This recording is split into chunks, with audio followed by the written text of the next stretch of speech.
என்று அல்லாஹ் சொல்லுகிறான் தெரியுமா? ஒரு மனிதர் ஆரோக்கியமான நிலையிலே அவர் 5 நேரம் தொழுது நோன்பு வைத்தால் என்ன நல்ல காரியங்கள் எல்லாம் செய்து வந்தாரோ, அதே நேரத்திலே அவர் நோயாளியாக இருந்தால், நோயாளியாக இருக்கிற நேரத்திலே அவரால் முறையாக 5 நேரம் இமாம் ஜமாத்தோடு தொழ முடியாது, நோன்பு வைக்க ஒரு சில நேரங்களிலே முடியாது, மற்ற நன்மையான காரியங்களை செய்ய முடியாது. அப்படி முடியாத நேரத்தில் கூட ஆரோக்கியமான நேரத்தில் செய்து வந்தாரே, அது நோயாளியாகவே இருந்தாலும் அவருடைய கணக்கில் அல்லாஹ் வரவு வைப்பார். நோயாளிகளுக்கு அல்லாஹ் கொடுக்கிற பரிசை பாருங்கள். அன்புள்ள சகோதரர்களை, எப்படிப்பட்ட மார்க்கத்தில் இருக்கிறோம்.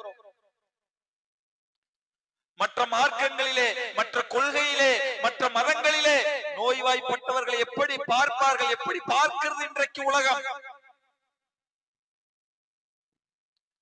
ஆனால் ஒருவர் நோய்வாய்ப்பட்டால் கூட ஆரோக்கியமாக இருக்கிற நேரத்திலே அவர் செய்த எல்லா நன்மைகளையும் அல்லாஹ் எழுதுகிறார் என்று சொன்னால்,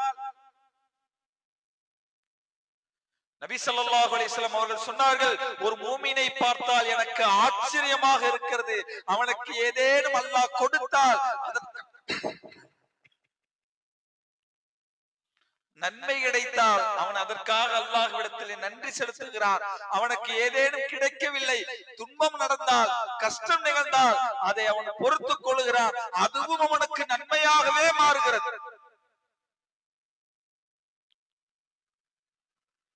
ரெண்டுமே முஸ்லிமுக்கு நன்மை. நபிகள் நாயகம் இன்னைக்கு நோய் என்று சொன்னால், ஒரு சின்ன நோயை அல்லாஹ் கொடுத்து விட்டால் உடனே தொழுகை விட்டுருவோம், அல்லாஹ்வுடைய நினைவை விட்டு விடுகிறோம். அந்த நோய்க்கு நிவாரணம் பார்ப்பதற்காக லட்சங்களிலே கோடிகளிலே என்ன வேண்டுமானாலும் செஞ்சு உயிரை காப்பாற்றணும், கையை காப்பாற்றணும், காலை காப்பாற்றணும், நோயிலிருந்து விடுபடணும். அதுக்கு இஸ்லாத்தை கூட தூக்கி எறிவதற்கு தயாராக இருக்கிறோம். அன்புள்ள சகோதரர்களே, இந்த உலகத்தில் அல்லாஹ்வால் தேர்ந்தெடுக்கப்பட்ட ஒரு நபியின் வரலாற்றை அல்லாஹ் திருமறை குர்ஆனிலே சொல்லி காட்டுகிறான். நபி அய்யூப் அலைஹிஸ்ஸலாம், நீங்கள் எல்லாம் வீட்டுக்கு சென்று நபி அய்யூப் அலைஹிஸ்ஸலாம் அவர்கள் செய்த அந்த வரலாற்றை அல்லாஹ் படித்து பாருங்கள். அல்லாஹ் திருமறை குர்ஆனிலே 21வது அத்தியாயம் 81வது வசனத்திலே அல்லாஹ் சொல்லுகிறான், நபி அய்யூப் அலைஹிஸ்ஸலாம் அவர்கள் அல்லாஹ்வை அழைத்தார்கள். வஅய்யூப இத்நாதா ரப்பஹு அன்னி மஸன்னி லுர்ர வ அன்த அர்ஹமுர் ராஹிமீன். நபி அய்யூப் அலைஹிஸ்ஸலாம் தன் இறைவனை அழைத்து கேட்டார், பிரார்த்தித்தார். அவர் சொன்னார், இறைவா, என்னை நோய் தீண்டி விட்டது, என்னுடைய துன்பம் தீண்டி விட்டது, கிருபையாளருக்கெல்லாம் கிருபையாளனே, நீதான் மிக கிருபை செய்பவனாக இருக்கிறாய்.